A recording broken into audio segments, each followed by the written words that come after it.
You think modern life is tough? Imagine a world where deodorant doesn't exist, where your clothes are basically permanent odor sponges, where even the richest person in town would make your eyes water if they stood too close. This was everyday reality in the Middle Ages, and we're not just talking about a little body odor, we're talking about a stench so pervasive it shaped society itself. So why did everyone smell so terrible? The answer is way more complicated and way more interesting than just they didn't bathe. It was a perfect storm of bizarre beliefs, failed science, and fashion choices that actively made things worse. We're uncovering the secret history that explains the stench, and it's about to change everything you thought you knew about the past. The Great Bathing Myth. Let's tackle the biggest myth first, the idea that medieval people never, ever bathed. This is a huge oversimplification. For a long time, public bathhouses were actually incredibly popular social hubs. Think of them less like a sterile bathroom and more like a Roman spa or a community center.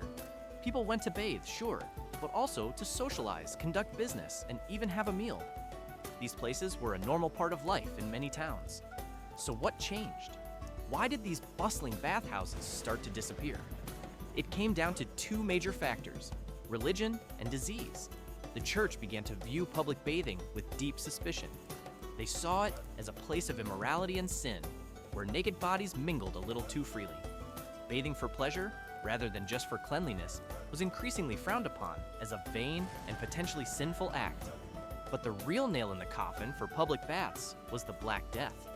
When the plague swept through Europe, people scrambled for an explanation. They noticed that diseases seemed to spread in crowded places, and bathhouses were definitely crowded. The prevailing medical theory at the time, miasma theory, claimed diseases were spread through bad air.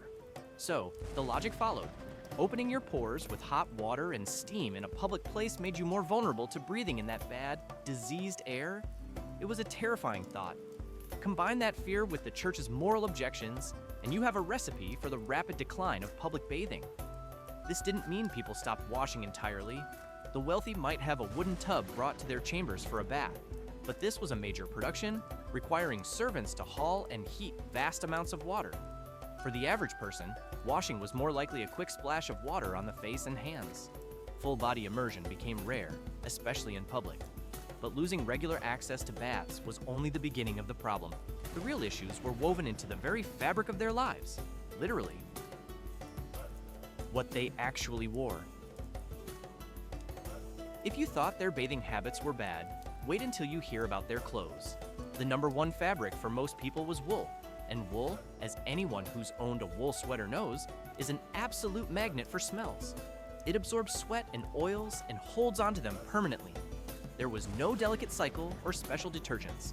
Washing a heavy wool garment was a brutal, labor-intensive process that could actually ruin the fabric, shrinking it and damaging its shape. So, these clothes were rarely washed. You might spot clean a stain, but the foundational odor? That just built up, layer by layer, day by day. And speaking of layers, medieval fashion involved a lot of them. An average person might wear a linen undershirt, a wool tunic, and perhaps a heavier wool cloak or coat on top. All of these layers were rarely, if ever, washed. The smell must have been unimaginable. But here's where it gets really clever.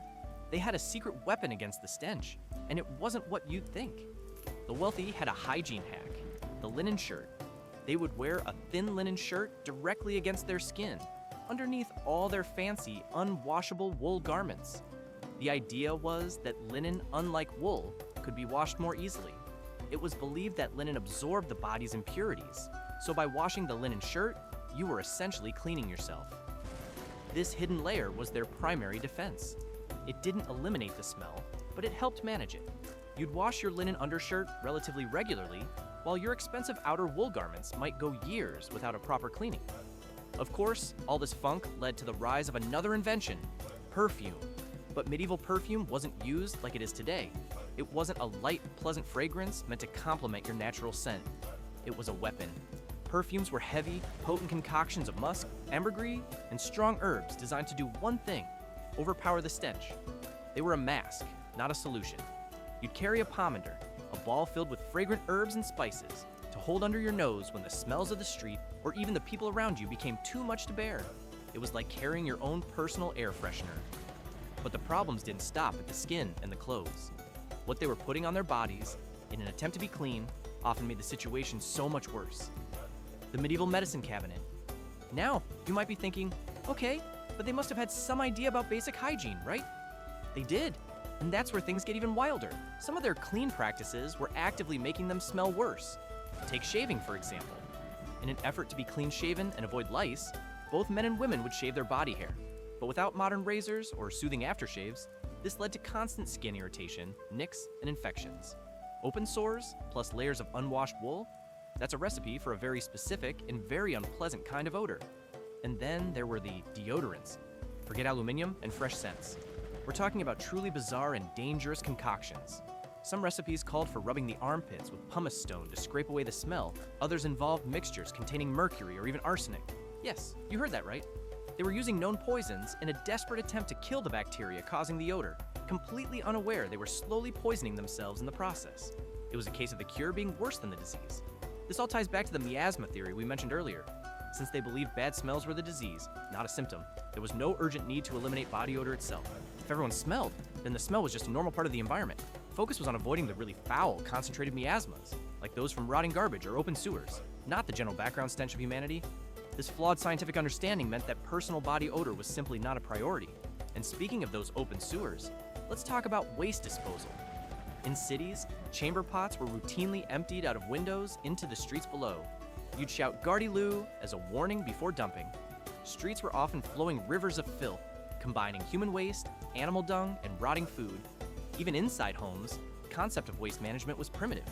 Garderobes, which were basically stone seats that emptied into a pit or a moat, were a luxury. For most, a bucket in the corner had to suffice. So with all this filth surrounding them, from the streets to their own homes, a little personal body odor was practically unnoticeable. The social acceptance of stink. So, with all of this, the infrequent bathing, the stinky wool clothes, the dangerous deodorants, and the filthy environment, how did anyone cope? The simple answer is, everyone smelled, so no one noticed. You become desensitized to the smells you're around constantly. It's called nose blindness, and it works on a societal scale. When the entire world smells a certain way, that smell becomes normal. It was just the background scent of life. There were, of course, class differences. The wealthy had the means to mask the odors better. They could afford perfumes, change their linen undershirts more frequently, and even have servants bring them scented herbs to sniff. But even a king in his castle wasn't breathing pristine, modern air. Fundamental challenges of sanitation and fabric care affected everyone. The difference was often in the quality of the masking agents, not the absence of the underlying smell. The societal tolerance for stink had lasting effects. It shaped how people interacted, how cities were designed, and even how diseases were understood. It created a world where personal space was a very different concept, simply because you had to get used to being in close proximity to other people's odors. It was a world where your sense of smell was constantly under assault, and the only way to survive was to stop noticing.